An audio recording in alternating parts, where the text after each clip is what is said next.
Hello. There we go. All right, thanks, guys. Okay, we're gonna get started in a few minutes. We're just waiting for MP Jenna Sudds to get here. She's hopefully arriving shortly. Thank you, Spirit Wolf Singers, and we'll see you guys this evening. So while we're waiting, so in your delegate bags, folks, everybody got a bottle of syrup. That comes from my reserve, my home community, Chippewas of Nawash Unceded First Nation on Georgian Bay. I drove up 2 weeks ago and picked these all up myself because it was too expensive to have them shipped. Perfect. Our guest has arrived. Awesome. I don't have to babble on anymore. Anyways,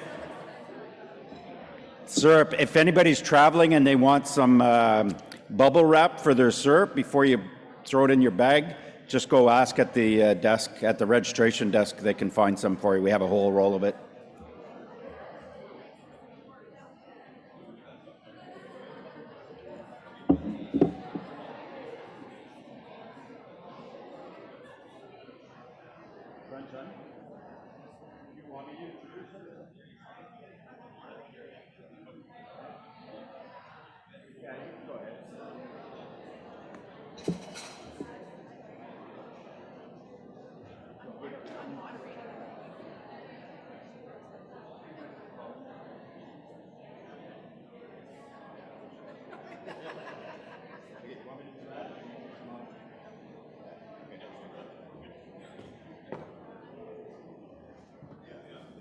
All right, folks, if we can get started.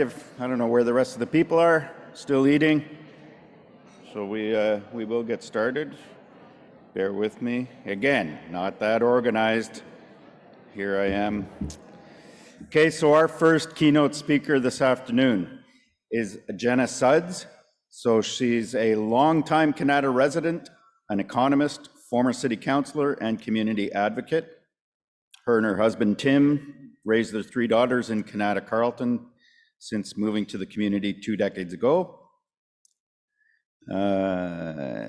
Geez, and I should have had this in front of me. Oh yes, so she is the Parliamentary Secretary to the Minister for Women and Gender Equality and Youth. So can I get a big round of applause for Jenna Sudds? There she is. Thank you.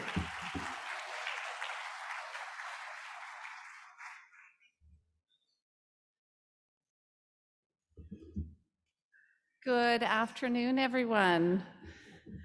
Before I begin, I would of course like to acknowledge that I am speaking to you from the traditional unceded territories of the Algonquin Nation. And I'm pleased to connect with you from the various territories and communities that you are all from and here today. So as mentioned, my name is Jenna Sudds, and I have the distinct honor not only of being a member of Parliament, but also to be the Parliamentary Secretary for Women, Gender Equality and Youth. So it's a distinct pleasure to be here amongst all of you, amongst such incredible change makers in our country. I'd like to extend a special thanks to the NACCA for the invitation, of course, to be part of today's panel. I can't think of a more fitting organization to host this discussion, and I know that their groundbreaking work has provided more than 50,000 loans totaling $3 billion to businesses owned by First Nations, Métis, and Inuit people. Your efforts in helping Indigenous-led businesses across our country thrive and creating a more prosperous community and a stronger economy for all of us. It's no secret that Indigenous women are and always have been at the heart of community leadership. And we know that entrepreneurship represents a promising pathway for Indigenous women to enrich their lives, strengthen their families, and contribute to the ongoing development of their communities. But we also know that Indigenous women face intersectional and systematic barriers that affect their access to participation in entrepreneurship. And we've heard time and time again that these barriers include racism and discrimination, lack of community supports and resources, child and family responsibilities, and also limited access to business training and skills development. But we also know that we cannot afford to miss out on promising Indigenous leaders and talent. So we're working hard to create equitable opportunities that level the playing field for everyone. The good news is Indigenous women's entrepreneurship is on the rise in Canada, and we are taking strong action to support Indigenous women and ensure that First Nations, Inuit, and Métis women can fully contribute to and share in Canada's economic success. Earlier this year, Minister Ian met with Indigenous organizations to highlight their vital role and announce almost $14 million in funding to support 34 Indigenous-focused projects through the Feminist Response and Recovery Fund. These projects will help Indigenous women, girls, and 2 SLGBTQIA+ people to be financially secure, to live free from violence, and fully participate in all aspects of life in Canada. Included in this announcement was $560,000 to support this organization's project to increase representation of Indigenous women in entrepreneurship with a goal of advancing Indigenous economic prosperity.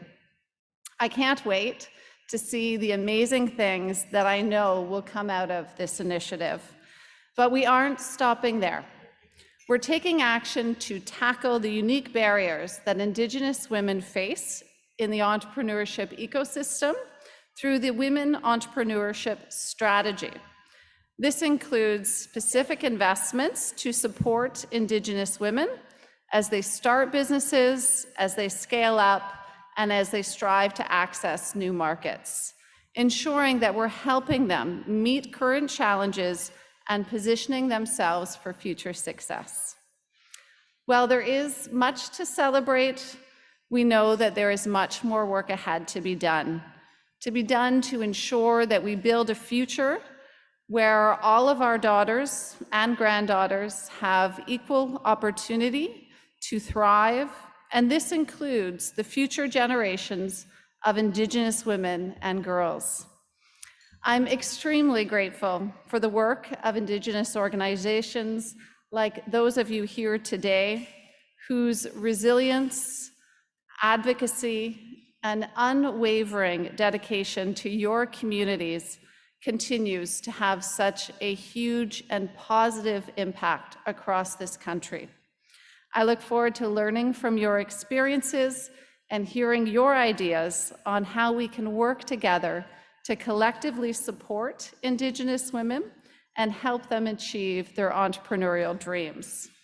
It is now my pleasure to pass things over to 4 incredible panelists who are breaking barriers for Indigenous women in Canada.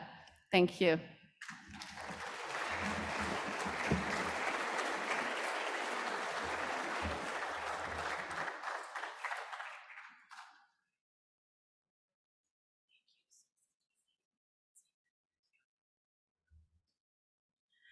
Thank you very much. And now we're going to go straight into a panel that I am really passionate about, which is Indigenous women in entrepreneurship. So, ladies here, you're all ready? You want to come on up?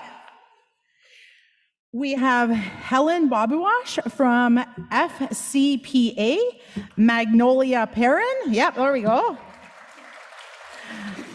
Indigenous women entrepreneurs.